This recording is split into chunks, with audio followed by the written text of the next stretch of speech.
नाम राजेंद्र पराणा है। जाति का जनगणना हो रही है, इसको लेके क्या कहेंगे, क्या नुकसान है, क्या फ़ायदा है पब्लिक के? नहीं, जनगणना बहुत ये तो एक मैंडेटरी चीज़ है। वो तो कोरोना काल आ गया था, इस कारण 2021 में जनगणना नहीं हो पाई। अब जनगणना हो रही है, बहुत आवश्यक चीज़ है, होना ही चाहिए। SC/ST आरक्षण में इसका नुकसान हो सकता है? नहीं, जनगणना में कहेगा नुकसान। जनगणना बहुत कांस्टेंट चीज़ है, जनगणना तो होनी चाहिए, इसका किसी आरक्षण से कोई लेना देना ही नहीं है। गडकरी जी ने कहा था जो जात पात की बात करे उसके मैं लात मारूंगा, ये कहाँ तक? मैंने वो स्टेटमेंट सुना नहीं है, इसके लिए आपको गडकरी जी से बात करनी चाहिए।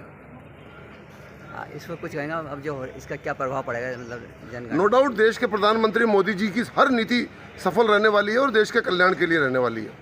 महाराज जी, नितिन गडकरी जी ने कहा था जो जात की बात करे उसके मैं लात मारूंगा, ये कहाँ तक सिद्ध हो रहा है आज की तारीख में?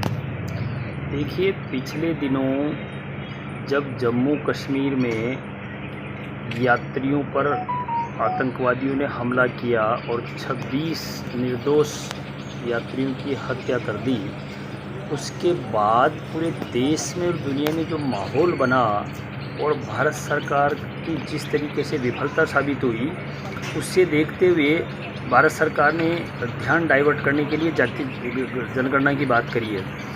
अब आप नितिन गडकरी जी की बात कर रहे हो, मैं गडकरी जी की नहीं, प्रधानमंत्री जी की बात बताता हूँ आपको कि 2 साल पहले प्रधानमंत्री जी ने, जब राहुल जी ने कहा था कि जाति जनगणना कराइए, तो ये कहा था कि ये अर्बन नक्सली हैं और अर्बन नक्सली की भाषा बोल रहे हैं, ये राहुल जी के लिए कहा था।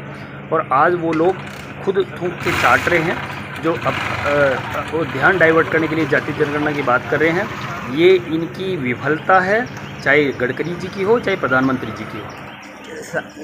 मतलब और समाज पे इसका क्या असर पड़ेगा? देखिए, इससे जाति जनगणना से समाज का वास्तविक स्थिति सामने आएगी। जो वंचित वर्ग है, जो शोषित वर्ग है, जिसके पास सरकार की योजनाओं का लाभ नहीं पहुंच पाया, उनको लाभ मिल पाएगा और सही सामाजिक न्याय हो सकेगा। पिछड़ा वर्ग को आज तक कुछ लाभ नहीं मिला बीजेपी के राज में 2013 से लेकर अब तक, फिर क्या कहेंगे?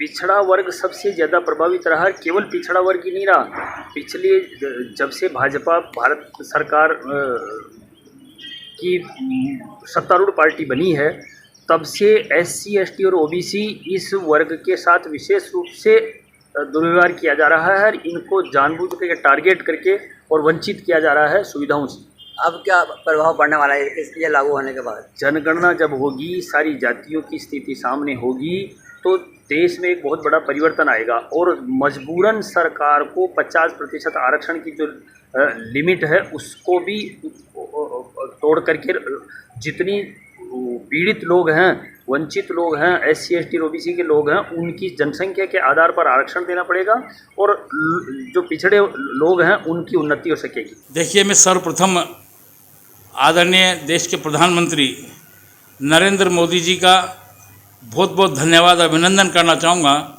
कि उन्होंने गत दिनों में इस देश में जातीय जनगणना कराने की घोषणा की है।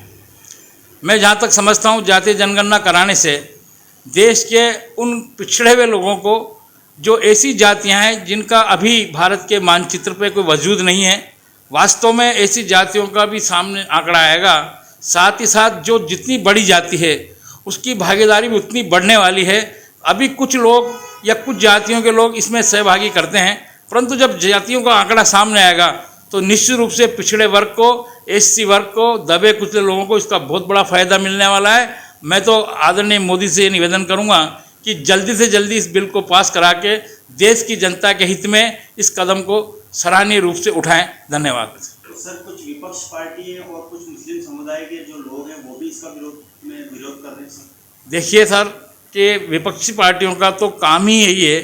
जहाँ तक मुस्लिम समाज की बात है, मुस्लिम समाज तो इस देश में इतना शरीफ और गरीब समाज है जिसको पिछले आज़ादी के बाद से लेकर आज तक कांग्रेस ने अपना वोट बैंक समझकर इस्तेमाल किया है। उनको कभी इस सोच से बाहर ही नहीं निकलने दिया, केवल भाजपा का डर दिखा करके कि भाजपा आपको खा जाएगी। जबकि माननीय नरेंद्र मोदी जी का नारा है कि सबका साथ सबका विकास लेकर के ही इस देश में वो काम कर रहे हैं। मैं देश के मुस्लिम भाइयों से भी निवेदन करना चाहता हूं कि जिस प्रकार से वक्फ बोर्ड को लेकर के कुछ लोग गुमराह कर रहे हैं, गुमराह वो लोग कर रहे हैं जो खुद वक्फ की करोड़ों रुपयों की ज़मीन पर कब्जा करके बैठे हैं। मैं निवेदन करना चाहता हूं सरकार से कि वास्तव में ऐसे वक्फ की ज़मीनों को छुड़ाए और गरीब मुसलमानों को अपने व्यापार के लिए मुहैया कराने के लिए दें, तो बहुत अच्छा इसका फ़ायदा देश के गरीब मुसलमानों को मिल सकता है। और मैं पुनः देश के मुसलमानों से निवेदन करूंगा कि वो किसी के बहकावे में ना आए, हमारी देश की गंगा जमनी तहजीब है उसको बनाए रखें। डॉक्टर विक्रम सिंह गुजर। नहीं, जातीय जनगणना का अभी इशू चल रहा है, इसको लेकर क्या कहेंगे आप? क्या फ़ायदा है, क्या नुकसान है, किस लोगों को फ़ायदा होगा, किसको नुकसान होगा इससे? बहुत अच्छा निर्णय है माननीय प्रधानमंत्री महोदय का। वो चाहते हैं कि देश का गरीब आम आदमी जिसको आवश्यकता है, जातीय जनगणना होने के पश्चात पूरी तरीके से पता लग जाएगा कि किस जाति के लोग किस हिसाब से अपना जीवन यापन कर रहे हैं।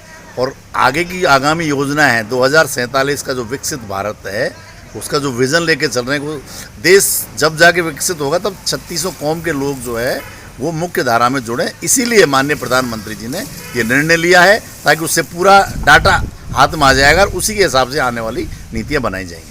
किस तरह, मतलब किन लोगों को फ़ायदा होगा, किन्हें नुकसान होगा, इससे कुछ है क्या? कोई नुकसान किसी को नहीं होने वाला है, सबको फ़ायदा होगा। जो मुख्य धारा में पिछड़ गए हैं उनको आने वाले समय के अंदर योजनाओं के माध्यम से मुख्य धारा में उनको लाया जाएगा, इसीलिए ये योजनाएं लाई गई है।